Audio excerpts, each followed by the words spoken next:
ಎಲ್ಲರಿಗೂ ನಮಸ್ಕಾರ. ಎಲ್ಲರಿಗೂ ನಂದು ಯೂಟ್ಯೂಬ್ ಚಾನಲ್ಗೆ ಸ್ವಾಗತ. ಆಧ್ಯಾತ್ಮದತ್ತ ಹೊರಳಿದ ಕ್ರಾಂತಿಕಾರಿ ಮನಸ್ಸು. ಸುಭಾಷರು ನಂತರದ ದಿನಗಳಲ್ಲಿ ಹೆಚ್ಚು ಏಕಾಂತವಾಗಿರಲು ಬಯಸುತ್ತಿದ್ದರು. ಬಾಲ್ಯದಿಂದಲೇ ಅವರಲ್ಲಿ ಅಂತರ್ಗತವಾಗಿದ್ದ ಆಧ್ಯಾತ್ಮ ಹೊರಜಗತ್ತಿಗೆ ತಿಳಿಯುತ್ತಿರಲಿಲ್ಲ. ಅವರ ಮನಸ್ಸಿನ ಮೇಲೆ ಶ್ರೀರಾಮಕೃಷ್ಣ ಪರಮಹಂಸರು, ಸ್ವಾಮಿ ವಿವೇಕಾನಂದರು, ಮಹರ್ಷಿ ಅರವಿಂದರು ಇವರೆಲ್ಲ ಯಾವಾಗಿನಿಂದಲೂ ಪ್ರಭಾವ ಬೀರಿದ ವ್ಯಕ್ತಿಗಳು.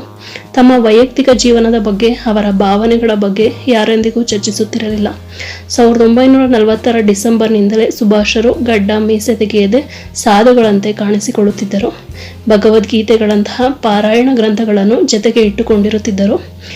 ಕ್ರಮೇಣ ಜನರನ್ನು ಭೇಟಿ ಮಾಡುವುದನ್ನು ನಿಷೇಧಿಸಿದರು. ತಮ್ಮ ಮಲಗುವ ಕೋಣೆಯಲ್ಲಿ ಒಬ್ಬರೇ ಕುಳಿತು ಚಿಂತನೆಯಲ್ಲಿ ತೊಡಗುತ್ತಿದ್ದರು. ಆ ಕೋಣೆಗೆ ಅಣ್ಣ ಶರತ್ಚಂದ್ರ ಮತ್ತವರ ಮಗ ಶಿಶಿರನ್ನು ಹೊರತುಪಡಿಸಿ ಮತ್ತಾರಿಗೂ ಪ್ರವೇಶವಿರಲಿಲ್ಲ. 1941ರ ಜನವರಿ 16ರಂದು ಅನೇಕರು ಅವರನ್ನು ಭೇಟಿ ಮಾಡಿದರು. ಜನವರಿ 17ರಿಂದೀಚೆಗೆ ಅವರಾರೂ ಅವರನ್ನು ನೋಡಲಿಲ್ಲ. 10 ದಿನಗಳ ನಂತರ ತಿಳಿದದ್ದು ಸುಭಾಷರು ಕಾಣೆಯಾಗಿದ್ದಾರೆ ಎಂಬ ಸುದ್ದಿ. ನಮಸ್ಕಾರ.